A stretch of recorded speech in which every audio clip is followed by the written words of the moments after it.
The Kansas City Chiefs get Mecole Hardman back just in time to wallop those Chargers. That's going to happen whether he gets help or not. We're going to hit that today on Locked On Chiefs. From the land of the free and the home of the Chiefs, this is the Locked On Chiefs podcast. Back, friends and neighbors. It is Red Friday. Welcome to Locked On Chiefs. We're brought to you today by PrizePicks. Go check them out. It's the easiest and most exciting way to get daily fantasy sports. Go to prizepicks.com/LockedOnNFL and use that code, all lowercase, LockedOnNFL. Get your first deposit match up to $100 at PrizePicks. We have a ton to cover here for you. Obviously, another major AFC West battle, and this confrontation has a couple of new players in it, including Mecole Hardman, Charles Omeni, who's back in practice. We're going to get to all that, as well as our predictions, our keys, and everything you need to know. I'm Ryan Tracy, the founder of Rogue Analytics and Performance Consulting. A home over at NFL 33, where you can see pass rush, all kinds of draft class work already. Check that out. And then RGR Football. My partner, Chris Clark, over at Chiefs Corner, can give you all the information on Chiefs third down this year, what is happening and what isn't. Capology, the whole 9 yards, so check that out as well. We appreciate you being here. Join the text line at 816-357-8781. Get yourself a lot more information as well. We are part of Locked On Podcast Network, and that means your team every day for free on every platform, even ones I haven't thought of yet. So like, sub, hit the bell here on YouTube, and join us over on Spotify as well as Apple Podcasts. If you can get a podcast on an application or a platform, we are there and we are free. So check that out. Appreciate you guys joining us. We will get to our predictions and takeaways for what we expect to happen versus those Chargers. The key players that have to produce in order to get that win. What are the prime matchups? We have to start today with a couple of homecoming pieces. More of a friend alert, I might want to put it. The Chiefs get Mecole Hardman back on a low-value trade, in their sixth for him and a seventh. Honestly, if these teams end up on the trajectories that they're on right now, those are going to end up being picks that are very, very close. So it is not much of a swap at all. Welcome back, Mecole Hardman. How surprised were you at the news? Very. I did not think that this was a move that they were going to do. I do want to add just really quick, it has been talked about online, and I believe it's accurate that they will lose a fifth-round comp pick for losing Juju with this trade. So possibly. I mean, is what it is. But regardless, he's back. He's in Kansas City. He's going to be a returner because I don't think they have anybody else that could be a returner right now. So well, that goes – that is likely what his job is going to be Sunday. I'm not saying that he can't play on offense, but I would say his primary job on Sunday is going to be returning and probably having a couple of plays on offense, but I don't know how deep that'll get. Yeah, I mean, and that is evidenced by the moves that they made today as well. Releasing Montreal Washington, along with my heart wants to cry, Keandre Coburn. Shocked by that. A draft pick of that level is not generally going to be released mid-season. The fact that he hasn't played to this point, I think allows that to just be we feel we can get him to the practice squad and re-elevate him at a later time without any difficulty because he hasn't put anything on film. And that may be a legitimate qualm there. So that's fine. I expect him back on the practice squad tomorrow. Not a problem. I think that that's going to be okay because if they were to let him go, I would have a much, much, much bigger issue and would demand to speak to Brett Veach and Joe Cullen because I just would not understand it. So despite my little, holding of the breath when that news first came out, I'm excited to see Mecole Hardman back here. Like with Washington being let go, I agree with you that screams returner right now. And Mecole even said today that, he's up for doing that and getting back on the field on offense and doing whatever he can do to help out this team now. He did mention that the playbook wasn't drastically different, few new wrinkles, but he understands it. So I'm not actually going to rule him out for getting some targets on offense this week. I'm not going to rule him out. I just don't think he's going to have a very big impact this week. I think that it could be something where you go back to see what Tony did when he first got traded. Here he was in a couple of plays. It's a little bit different with Mecole knowing the offense. The real question that really this brings up to me is how are they going to spread out targets now, or how are they going to spread out snaps? Really not even targets, but how are they going to spread out snaps? Who loses snaps to have Hardman get more? I don't know that we'll find that out fully this week. We'll find it out in the future, and it's something they've got to get figured out. But Washington wasn't giving them that problem. I actually feel like this loosens things up, should drive a couple of guys, especially guys that line up on the inside quite a bit.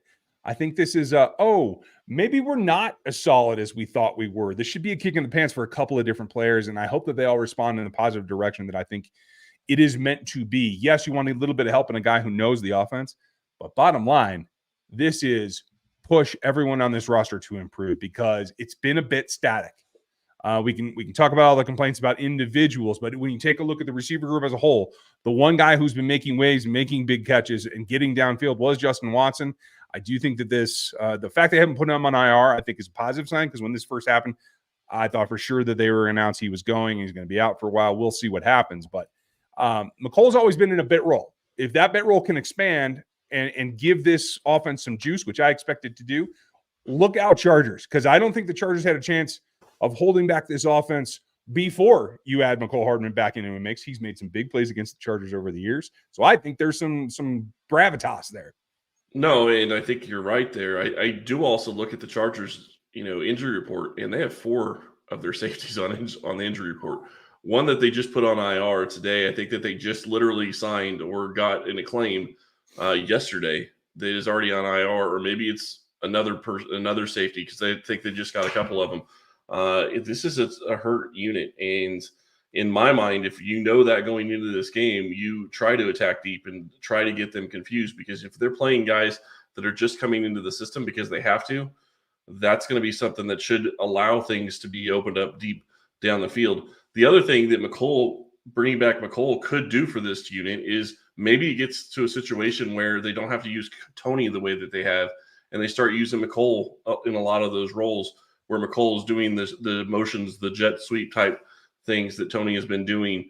And in that sense, maybe that gives Tony a chance to maybe, attack downfield again, which is something he did well at times last year. Yeah, and I'm here to see that. I think that's a key to this offense.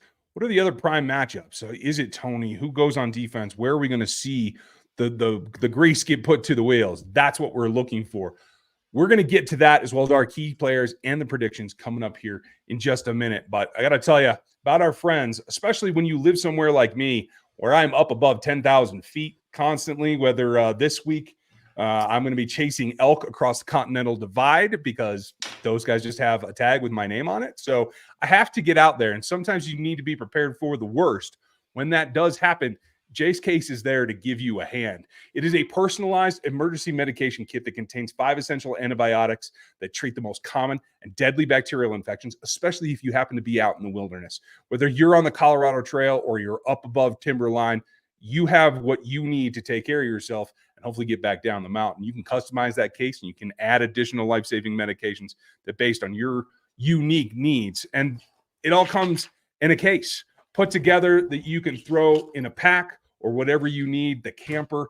I'm in the wilderness quite a bit out here in the West, and so there's always something going on that you want to be prepared for. They help you out. So go to jasemedical.com and enter the code LOCKEDON to check it out. It's a $20 discount on your order right off the bat. The promo code is LOCKEDON. You will need that at Jase Medical. It's JASE medical.com. You can see it down here below me for that Jase case. All in one spot, the medications that you need. And once you are feeling right, you can get back in the action. That action happens to be over on FanDuel because you can snap into it at America's #1 sportbook today, right now. They're giving new customers that $200 in bonus bets guaranteed when you place a $5 bet. Super simple, especially if you're feeling better, you want to get after it, right? $200 in bonus bets, win or lose. Plus, minus, win or lose, whatever you do, just for placing that $5 bet. If you've been thinking about joining FanDuel, now's a great time to do it. You can get into the action, and they have everything for you from spreads, player props, over-unders, the whole 9 yards. It is all there at FanDuel. It's a wide range, and they're adding more all the time. I'm always surprised when I go in there as well. So check out FanDuel.com/LockedOn. Kick off the NFL season right. FanDuel, the official partner of the NFL. Partners are what we need because you got to take out some of these guys in the prime matchups. For me, it comes down to letting people know that you happen to be ready for whatever they throw at you. There's no Mike Williams on this roster for Los Angeles. We talked about that the other day. I think that's a bigger key than anybody in Los Angeles wants to let on. He's had a knack against the Chiefs. And I think it all comes back to me because of that. It's about Keenan. It's about Keenan. It's about Keenan. The offense is going to flow through him. It's just too big to ignore. So for me, the prime matchup is Keenan Allen against Trent McDuffie, and I'll take that. PFF has Trent McDuffie is the best graded corner in this league right now, and I think that's a great matchup. I'm comfortable with it. Where are you at? You stole the one I actually talked about yesterday on the crossover show. Well done. Yeah, I think that's the key matchup. And really quick, I will touch on that one. I do want to say they haven't seen anything from their first-round pick, Quentin Johnston, yet. And a microcosm of how he has struggled in the Chargers is if you go back and watch the final drive of the Chargers versus the Cowboys, he has a pass that's thrown to him that's intercepted. He got bodied by a smaller corner that had no business being able to body him and take the ball away from him. You cannot do that at his size in the NFL. He allowed it to happen. He hasn't shown out, and maybe he has a decent game against Kansas City. I'm not expecting it, and neither did Daniel Wade when we talked on the crossover. But you're absolutely right. I think Trent McDuffie versus Keenan Allen is huge. And Keenan Allen has been lining up a lot in the slot, which is exactly where McDuffie goes. So I do think, and I think Keenan Allen is close to 65% in the slot based on what PFF has said. So I expect that that's probably going to be the case, and I think that that's going to be a fantastic matchup for Kansas City. When you look at other matchups on this team and how they're going to play out, I'll go with the other matchup that I said yesterday, Chris Jones versus the center, Clapp. That's going to be something, and Clapp is on the injury report with the knee issue, and he's already their second center. He's not their starter. Their starter is out with a heart injury, and I hope he gets healthy. Don't get me wrong. Lindsley is a fantastic center. More power to hopefully he gets healthy over the next couple of weeks and they figure out what's going on there. But it's a huge loss for them in the middle of their offensive line. And I don't think that there's great continuity in the middle of their offensive line right now. And if you watched the Cowboys game, the right guard and the right tackle got split by Micah Parsons on a double team on a 2nd and 1 that made it 3rd and 9 on the last drive, trying to drive down the field. You can't have that happen. You can't have them split the double team. You have to be on the same page. And granted, that doesn't necessarily involve the center, but the center should be the one that's calling all the plays or calling all the protections. And that right guard is Jamar Salyer, who we've talked about in the draft process and played very well in replacing Rashawn Slater last year when he was out at left tackle. Clearly, the move back to the right, at least last week in particular against the Cowboys, was abhorrent. He and Trey Pipkins, it is going to be a right side dominated pass rush right now. That's great for George Karlaftis. I think that's going to help Charles Omenihu because I do think he will get on the field. And I'm guessing they will align. Maybe Chris plays outside a little bit, but I expect to have Mike Dana on the far right, then Chris, then Omenihu, Karlaftis on the left-hand side of the defense going against the right tackle and the right guard. And I like that matchup. I'm seeing a multiple sack night for George Karlaftis. Yeah, it definitely could be. And I also want to throw out there, I tweeted this out a little bit earlier. Dan Orlovsky broke down the Chiefs defense and 4 third down plays as to how they are playing so well this season. And it shows that they are particularly using their linebackers to force different players on the offensive line to account for them and make it to where their rushers are getting one-on-one opportunities. That is huge for any defense. And then, the secondary is playing mixed coverages on the back end that's, offenses aren't used to seeing, whether it's inside out, outside in, whatever it is. And you look at single safety and then you go too deep at the very end.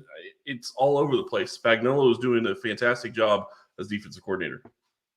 Yeah, he's really come along. And they're using some mixed six. They're using some man match. I got some of the stats from True Media this week.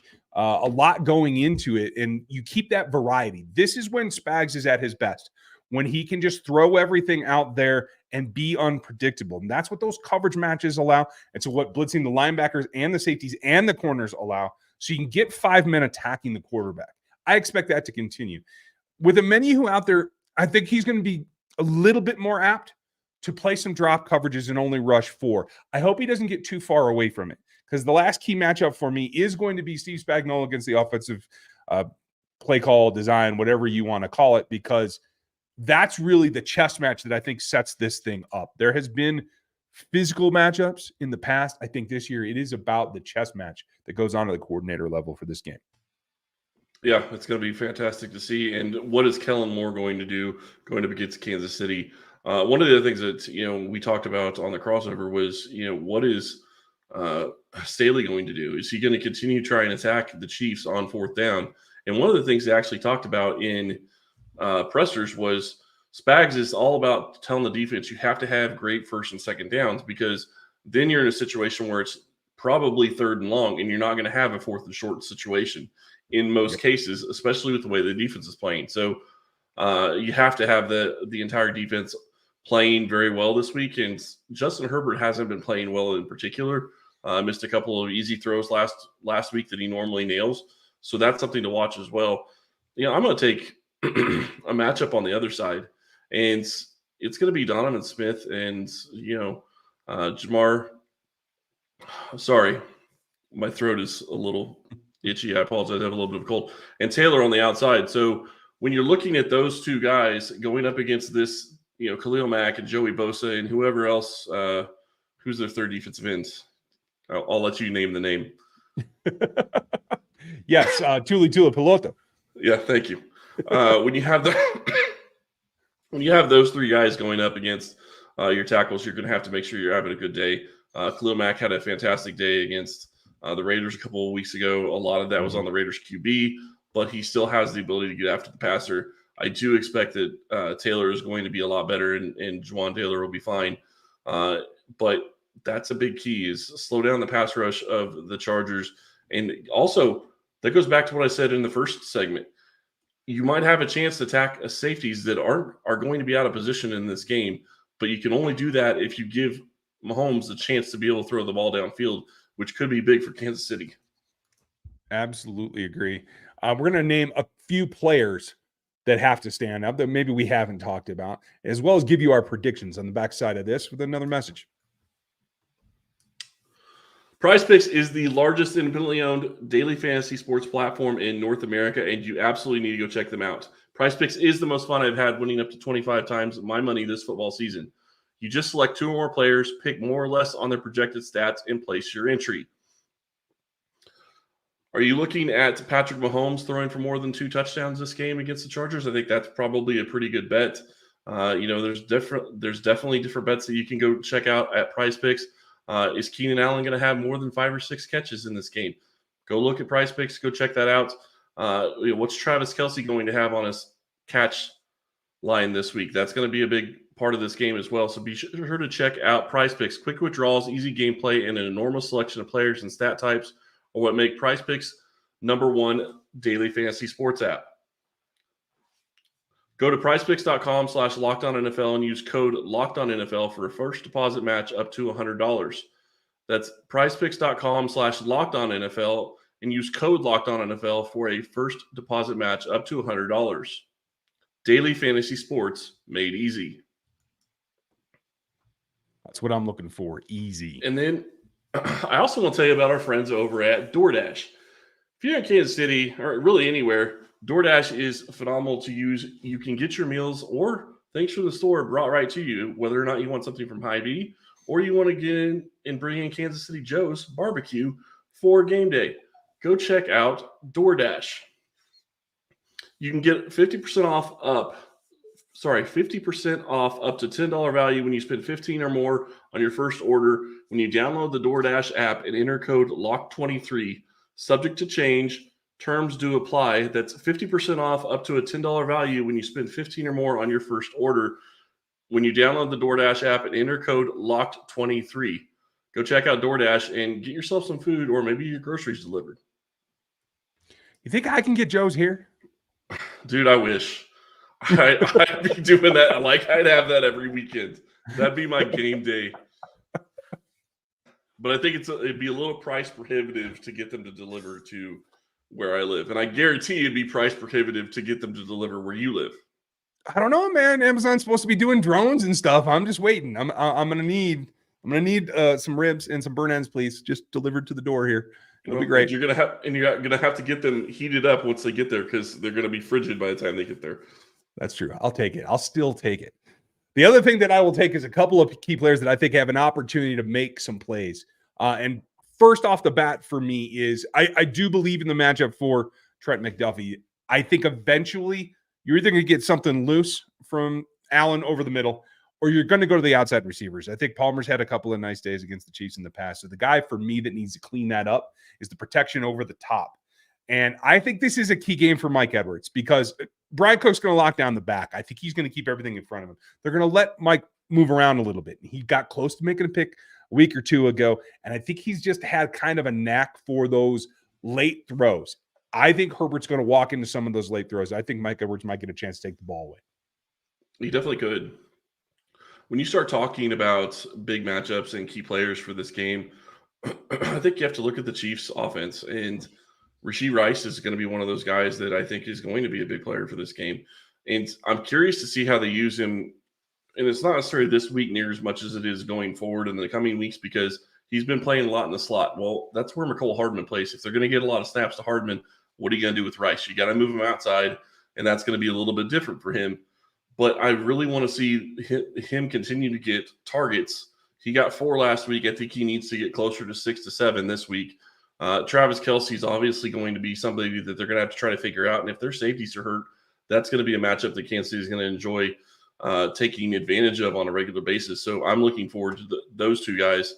And it would be nice if another receiver could step up and, maybe put up, 5 catches for 80 yards and a touchdown. I don't care who it is, honestly. Anyone will do. I like that.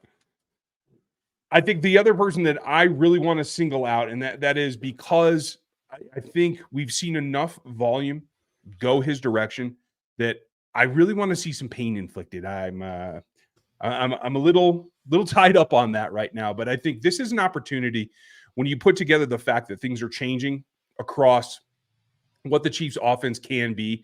I think balance is what we're looking for. 16 carries for Isaiah Pacheco in a couple of games running, and I think they need to maintain that. That's going to be critical for them.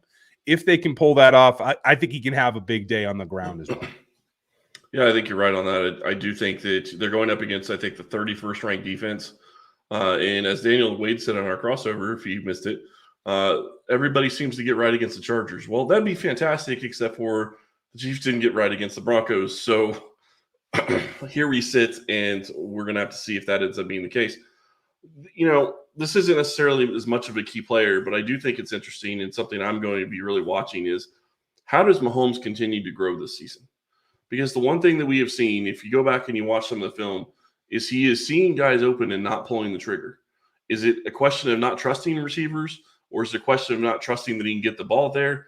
Is it a question of him not knowing if, not believing in what he's reading on the defense? It could be any of those things. But if that continues, they're going to continue to sputter. I'm not saying it's all on him, but he plays a part in it. And he needs to be, he needs to trust his receivers a little bit more. And I'm really curious to see what they bring out this week, because I do think that they had this game circled on their schedule, knowing how hard the Chargers always play him and thinking this is going to be a big game in the first part of the season. Agreed. And I think we'll know that if Mecole Hardman is running routes and is getting targeted right away, I think we'll understand where that is falling. That will be a giveaway, I think, that we'll need to keep an eye on.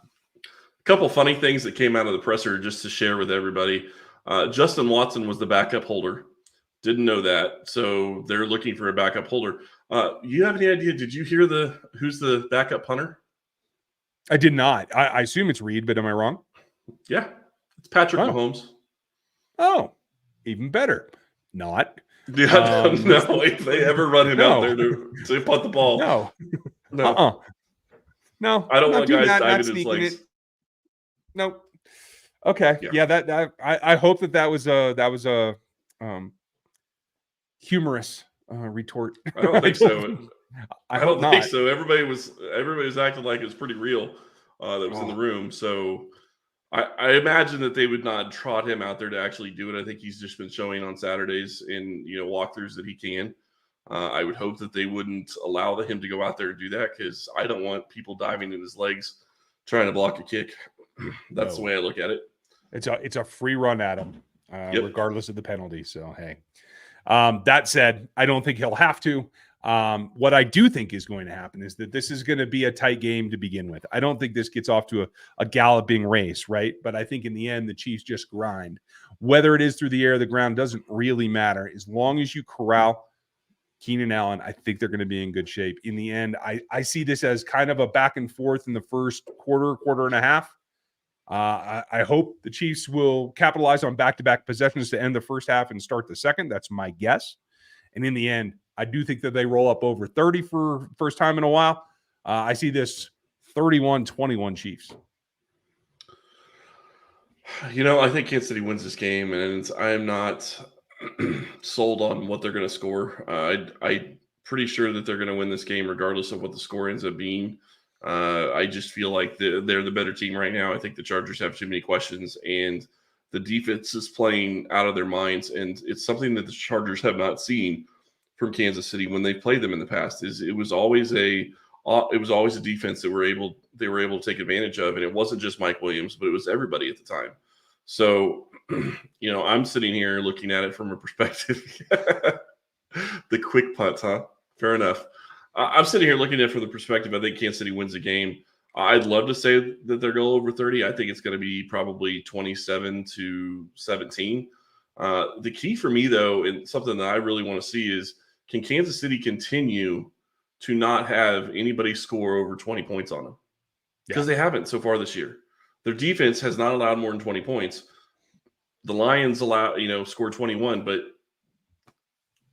interception for a touchdown doesn't count in my mind in that regard. So I'm curious to see if they can do that. I am as well. I think in the end, we're going to be pretty satisfied. This is the team that on paper we thought could give the Chiefs the best run for the AFC West. I don't think that ends up being true in the end. There's a couple of your questions that I think we'll grab real quick because I can give you quick answers on them. Kel, did Frank Clark get his physical at the Chiefs today? I haven't seen a report, yay or nay, on that. We'll see if that comes to fruition. It is a possibility, I certainly believe. How big is the extra rest for KC this week, Chris? Huge. I think it's absolutely huge. And you go look at the injury reports. The Chargers had, I think, 15 players on the injury report. Kansas City maybe has 9, but 8 of the 9, I think, were full participants. So it's injuries that they're coming back from. The only person that didn't practice, obviously, is Justin Watson. So I think Kansas City's very healthy going into this game. They're getting Charles Omenihu back, and I think that that extra rest is going to be very helpful to this team. And I'm expecting to see that play out on Sunday. Yeah, I agree with you as well. And last from Lee, and thank you, Whiskey. Will the Chiefs trade for or trade away a player by the deadline? I honestly didn't think they were going to do this for Mecole. Mecole's base salary is $1,080,000. It is rock bottom. So that's the only reason I think this happened. I kind of doubt that they are any more active, but Brett Veach has proven me wrong before. Well, and do you want to say that specifically so we can just guarantee it doesn't happen? The Chiefs will not add a weapon in the next coming days. How's that? That's much better. Thank you. I will say I don't think that they probably make another trade. I agree with you. But depends on who's out there. I mean, we have a lot of teams that we know are probably looking to trade, but things can happen quickly. And you have 2 more weeks before the trade deadline, 2 more game weeks before the trade deadline. That could mean some players get hurt. That could mean some teams lose that don't expect to lose games, and they end up seeing that they're at the bottom of the league, and they start trading away pieces. So I'll be curious to see who becomes available. Really quick, I have a question for you. Terrence Marshall. Yes. Any interest? Sure. I got a practice squad spot for him right now. It's all upside. He's too young to ignore. I said the same thing about Jase Sanders. I did not see whether he was claimed or not. I put him on the practice squad as well. There's just too much talent in both those guys. You got to take a chance on it. It doesn't mean you got to put him on 53 or pay him a ton. Just get him in here and see what they got. I love Marshall coming out of the draft. I thought that he would be a good wide receiver, but he's in a different offense than he got drafted into, and it's not a good situation in Carolina. So to me, I would take a flyer on that, but I don't think you're going to be able to get him on the practice squad. I don't think they're going to cut him. I think that somebody's going to trade for him. Makes sense. Well, we'd like to know what you think is going to happen in this ball game. We're looking for your comments down below this video right here. For those of you that have been live with us, we very much appreciate your time. Thanks for spending it. But everyone, put a comment in the post shows on Rewatch. What do you think this prediction is going to be? What's the score? How big is a Minihue? What does Mecole Hardman do for you? I would like to know your opinions. We appreciate you being here. Like, sub, hit that bell, become part of this channel, as well as all of the other work that you can find around the interwebs and this platform from us. We very much appreciate your time and hope you enjoyed your Red Friday. Get ready for that ball game. We will be live post game with you as always. Thanks for your time, and we'll talk to you then.